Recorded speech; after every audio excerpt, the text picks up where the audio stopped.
This video is brought to you by CYBERPOWERPC. Check the link below for more details.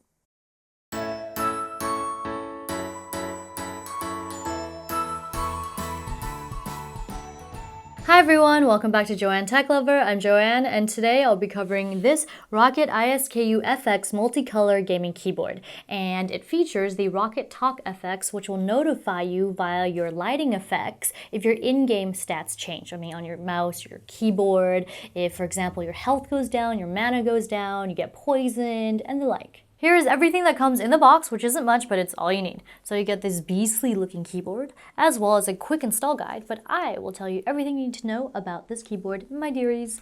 And also you get this rubberized cord. You get 2 meters or 6.5 feet of this cable and a USB 2.0 connector. On the bottom of the keyboard, the first thing you might notice, aside from this green tape, which is me, anyway, are the cable channels. It's quite a few. I already tucked some of the cable in there so you can see what it would look like once it's all clean. But what I don't like is this part still sticks out, even if you put the cable in the cable channels. So I would have liked perhaps the wired connection to come from lower on the bottom of the keyboard instead of right on the top. But maybe I'm just picky. Anyway, let's move this aside. You do get, of course, a rubberized feet, a huge slice here for keeping this unit in place on a smooth surface. And of course, you get angled feet. So I'm going to go ahead and lay this flat on a surface so you know what that looks like. Here we go. This is what the keyboard looks like with its feet up and with its feet down. Very nice, so you have a better idea. Here's a look at the dimensions. This keyboard measures 509 millimeters or 20 inches by 247 millimeters or 9.7 inches by 32 millimeters or 1.2 inches. And as for the material and design, it's made of plastic with mostly gloss finish, which I don't personally like because of the dust that it catches and the fingerprintiness, and as well as some matte finish as well. And there's also an integrated wrist rest here. And you'll notice that that's also a matte, which is a very good thing. But what I don't like is that all these keys are like unusually shiny, as if I just ate a bunch of fried chicken and then I just started typing. These are low profile keys, and for those of you who prefer that, this is for you. And I have noticed myself that typing on it, it is more comfortable as my hands don't need to arch in order to get to the keys. Well, not that high, obviously, but that's where the ergonomic benefit could be for you. And this keyboard has 1000 Hz polling rate as well as anti-ghosting, so you are good to go. Now for a look at the special keys on this keyboard. We'll start off at the bottom. These are the thumbster keys. You get 3 of them, and they're actually really easy to access if you have your fingers on the WASD and your thumb can easily access them, obviously not from this awkward angle, but they're great to assign macros to. And then over here you have your M1 to M5 keys. These are extra keys on this keyboard for assigning macros and other special functions if you'd like. And next to that, this is the Easy Shift key that you can reassign as the caps lock, of course, but if you hold this down and if you signed any other Easy Shift functions to the keyboard, you can access it by pressing this and another key. So awesome. In addition to assigning the Easy Shift key to the caps lock, you can also assign it to the M keys or the thumbster keys. It doesn't matter which, but only those 3. And Easy Shift can be applied to 3 zones. There's 20 keys in this section, as well as these 5 keys and the 3 thumb keys that you can assign. On the upper left corner of the keyboard, you have these 5 LED indicators, P1 to P5, and you guessed it, it's for your profile. So when it lights up in blue, it'll tell you which profile you are on. And then next to that is the LED indicator for the macro record button. So you can record macros on the fly, which is always a plus, especially if you're in-game, you don't want to bring up your software. So press the record button, press one of the M keys, and then this light will start flashing, also blue. And then you enter your command, then press record again, and then boom, you've got your macro on the fly. Next to the macro record button, we have your dedicated media keys. Yes, dedicated, that's sexy. All right, so we have your volume mute and adjust, as well as play pause, skip track, and this is your open a new browser window button or new tab if you're already in a browser. And then this one is, I thought it was a display because that's what it looked like, but it's your Win plus E button that'll take you to, a look at your hard drives and whatnot, and I use that button quite often. And to the far right is the LED brightness adjust button. There are 5 levels of brightness and then off. I've removed some keycaps from this keyboard, and this is a membrane keyboard with rubber dome switches. The keycaps, as you can tell, have this plastic, well, hard plastic stem, so it'll give you a bump feeling and it's not super mushy when you type on this keyboard. And I have a standard size keycap with me, so you can tell exactly how much more low profile this keycap is compared to that. Here's a sound test, and this is definitely more of the quiet variant of keyboard, so we're going to do one key and then a sentence. Now for an LED demo. So currently we are on profile 1, as you can see by the light here. And let's show you what this blinking light will look like. So if you press macro record and then press M5, for example, it'll blink and then you type in whatever and then press record. So awesome right there. And these LEDs, the blue ones, including the thumbstick keys, will not change along with the rest of the keyboard. So we're gonna go ahead and light it up. Right now it is obviously off. This is level 1, level 2, level 3, level 4, and level 5 of brightness. And then of course, there's off. But we are gonna go to the highest setting so I can show you what the other profile LEDs I have for you. So, easy shift, I set it to profile cycle M1. So we are on profile T right now, and then this is the breathing profile. So there you have it, very cool. I think green always looks good as an LED, it's very bright. And then let's go to profile 3. I believe it's just red.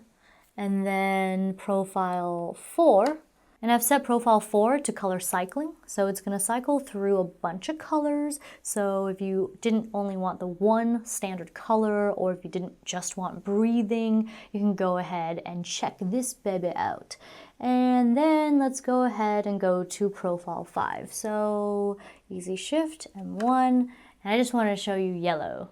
Ta-da! Here's a look at the Roccat ISKU FX keyboard software. Let's go to the game profile section. This is where you can create a profile, or load, save, and edit a profile. And click on the profile slots to get to the profile where you wish to make changes. So on profile 5, let's edit this profile and call it P5. And you can even link it to 3 different programs. So a game, an application, whatever that you want. And then you click OK, and then make sure you click apply so it saves the settings. And what I like about this apply button is that it's instantaneous. I don't have to wait like 2 minutes for it to actually apply. And now let's take a look at main control. So these are the standard functions for the caps lock, macro keys, and thumbstick keys. And to the right are the easy shift functions for the caps lock, macro keys, and T keys. And of course, if the caps lock acts as the easy shift button, then the easy shift function would be disabled.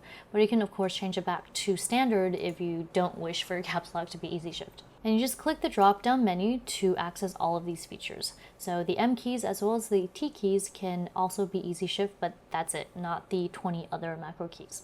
And then you could change it to Roccat Talk, start a macro, assign a timer, and a timer is something you assign to a macro key. And when you do, a Roccat voice will alert you to when there are 10 seconds left and so on. And that voice is really funny.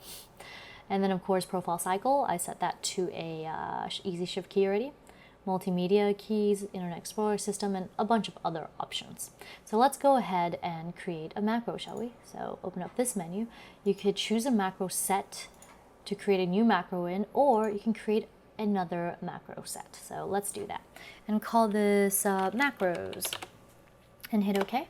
And then inside here, you can create individual macros. So we're going to do that, hit enter, and then start record. You can record delays as well as repeat. Hit start record, and then you type in, I want to watch a movie or something like that. And then hit stop record, hit OK. And then let's assign it to easy shift M3. So let's go to macro and M1 and hit apply. And then easy shift M4, we are going to do macro, JTL, and JTL1 and hit apply. Then we're gonna bring the notepad up and then go easy shift M3. Ha, I can't spell, okay. And easy shift M4, JTL is happy, yes I am. What the heck is going on there? There we go. But anyway, so as you can tell, it works. Now if you wish to go straight to the macro manager, just click this key here. And there you go. You can also delete a set. For example, you click macros and then you can delete the macro set. Click OK, and we're good to go. Now then, let's go to easy zone control. So these are the 20 keys that you can assign easy shift functions to, and unless I missed it, which would be terrible, I don't see standard functions for these that you can assign macros to.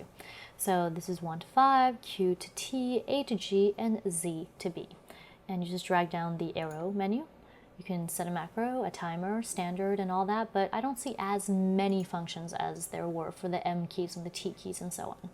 Alright, moving on to media keys and F keys. So you can even change up the dedicated volume control and play pause and the like, but the options are a bit limited and you cannot assign a macro. Same with the F keys, although there are 12 keys that you can assign different things to, so that is pretty awesome. And you can even select your standard player, for example, Windows Media or VLC Media, which I don't really generally see, which is really awesome to have because sometimes I have to use VLC. And then in the advanced control section, you can turn the lighting on or off, as well as the breathing effect, and choose a single color, or if you're daring, you will try a custom color. This is where you could point to the color that you want on this RGB bar, or for example, type it out. And ooh, I got orange, so exciting. You can even click color flow, which is color cycling, and the keyboard will cycle through the various colors. And of course, hit apply if you wish for that effect. And this alien symbol FX, if you turn it on, this will pop up. This provides lighting effects to alert gamers of specific in-game events and special effects. So that is really awesome, but we are not going to turn it on. And then you can enable or disable certain keys, for example, the Windows key. But I kind of wish there was a dedicated Windows key lock or function Windows on the keyboard itself. And then there's the character repeat. And what I really like about this is you could test to see exactly what it does when it's repeat delay slow as well as repeat rate slow. So we're going to press G. As you can see, the delay as well as the repeat rate of the key is just super slow. But then if you speed it up to short, and let's try that again. Whoa! Love how you can see that in real time instead of bringing up the notepad and showing you that way. And then over here, you can change the key illumination brightness to 100 or lower. I prefer 100 because it's already not very bright for this particular keyboard. And then the key illumination also has a dimmer as well as timeout. You could do no illumination to dim percentage and in a matter of minutes. Too bad there's only up to 30, but that's fine. As soon as you walk away, if it dims, I don't care.